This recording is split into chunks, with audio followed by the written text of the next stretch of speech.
AITA for sharing my son's YouTube channel with my coworkers and disregarding their criticism.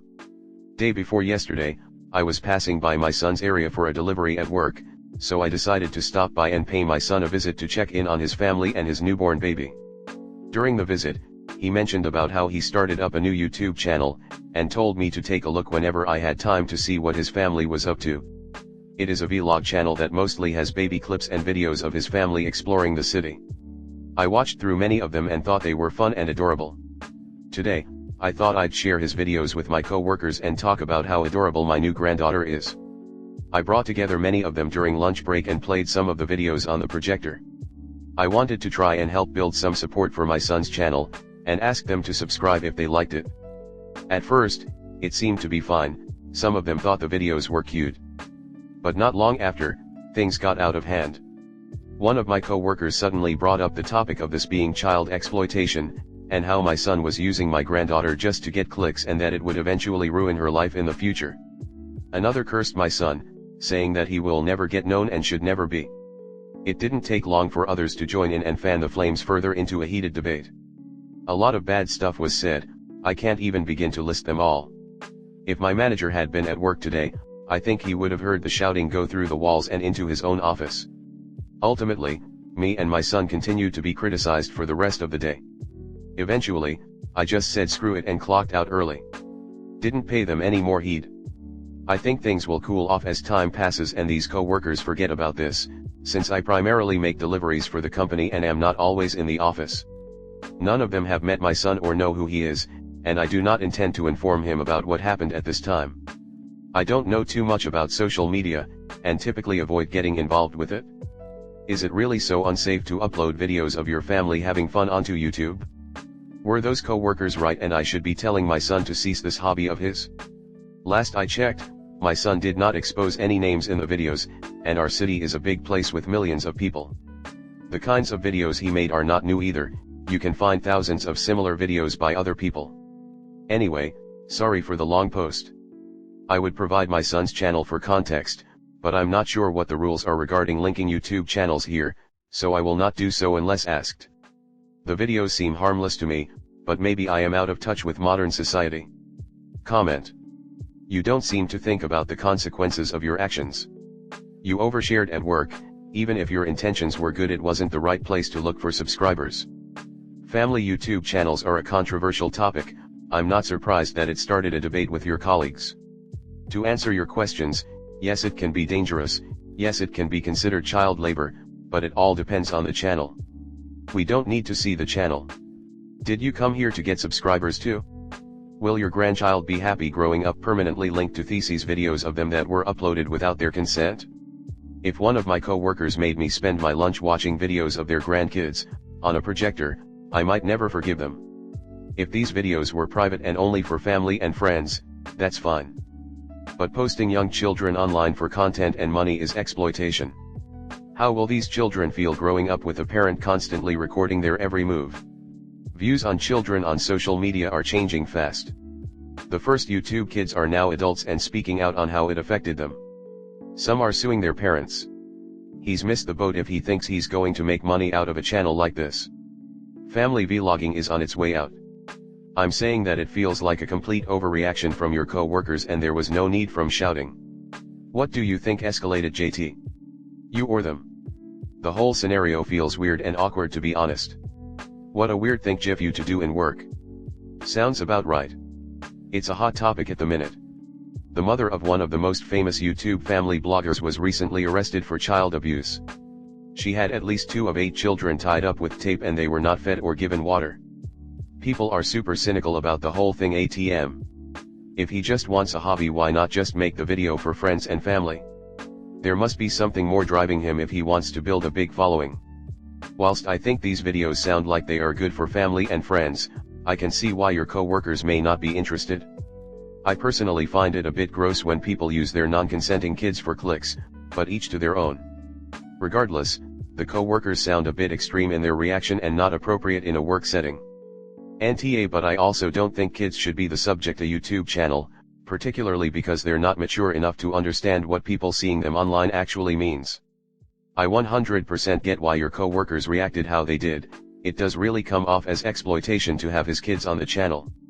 NTA, but I also don't think kids should be the subject of a YouTube channel, particularly because they're not mature enough to understand what people seeing them online actually means. I 100% get why your co-workers reacted how they did. It does really come off as exploitation to have his kids on the channel. Next story 2.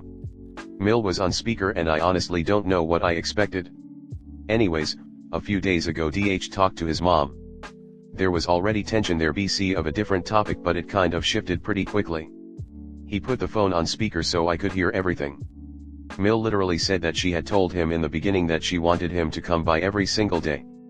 Now keep in mind that we live in the building right next door. Don't worry, we want to move out and have finally started looking.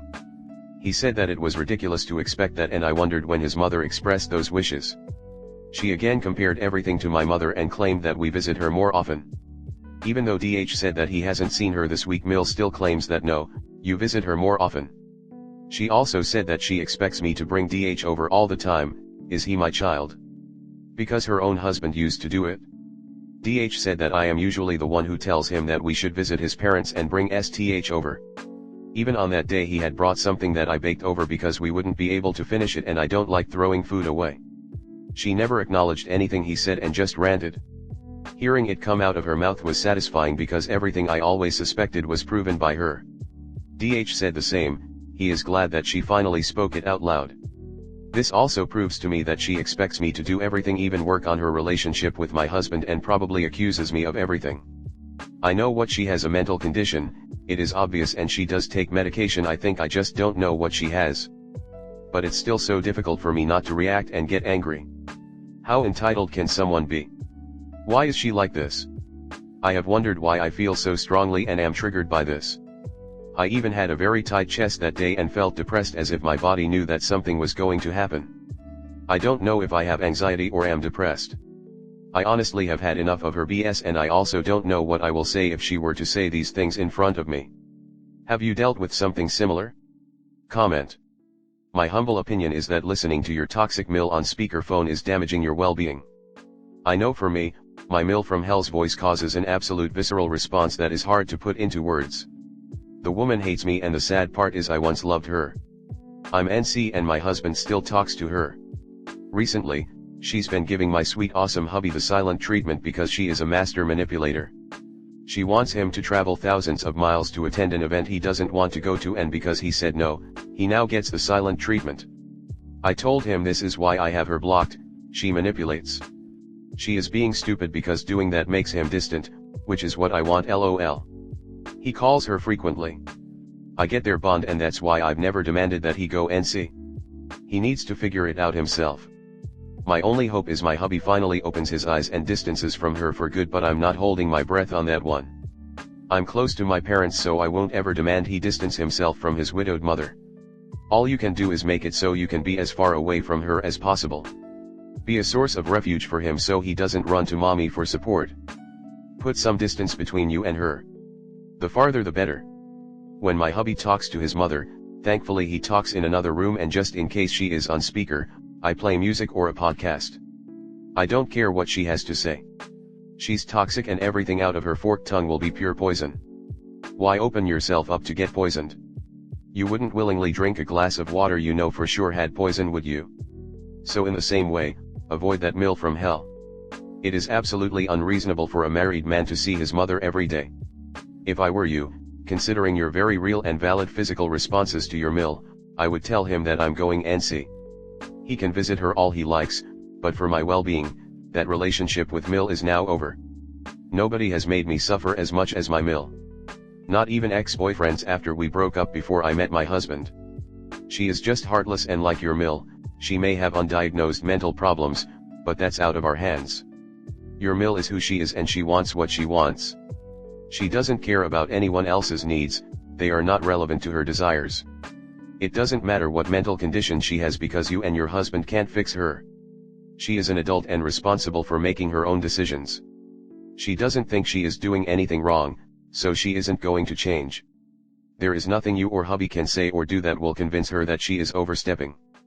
You are strongly triggered because you know that whenever she calls it is not about you or hubby and how you are doing, it's about what she wants and who she is going to blame when she doesn't get what she wants.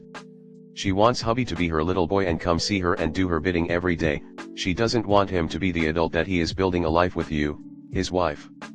She wants her little boy to put her as the center of her universe, and when he politely declines, she blames you because she can't blame her little boy.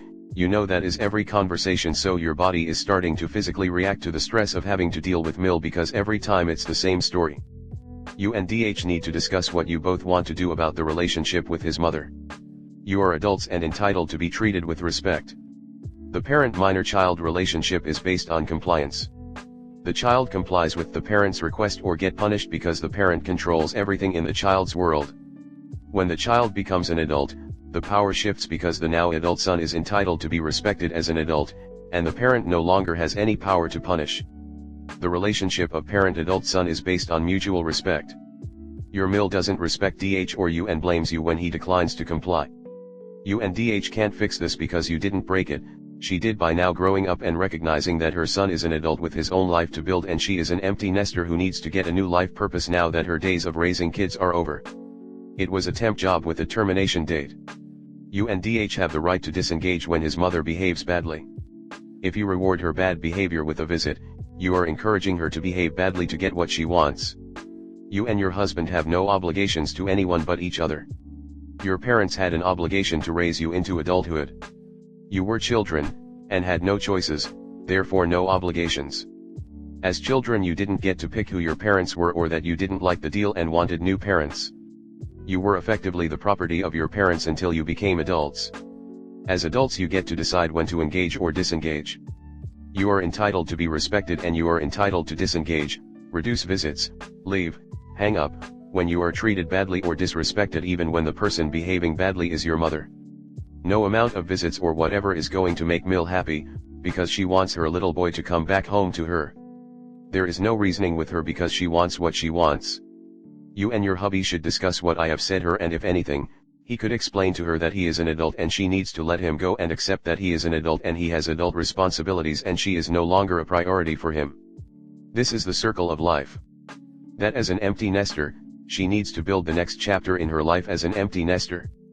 That she needs to get a new life purpose like volunteering where she can help people who need her help, or take up a new hobby or get a part-time job, and join the women's club at church, or move to a senior living community where she can have access to social activities and clubs with people her own age. You and your husband need to be going on adventures, weekend getaways, outings with friends, hobbies, activities, festivals, picnics in the park, plus the humdrum work, house chores, and downtime. This is the time in your lives where you are building your lives together, creating some new traditions for your little family unit and making memories. You don't have time to go visiting your family of origin, parents, siblings, or his family of origin because you are supposed to be busy building your lives. This is your first and highest priority. The parents are at the bottom of your list. That the circle of life.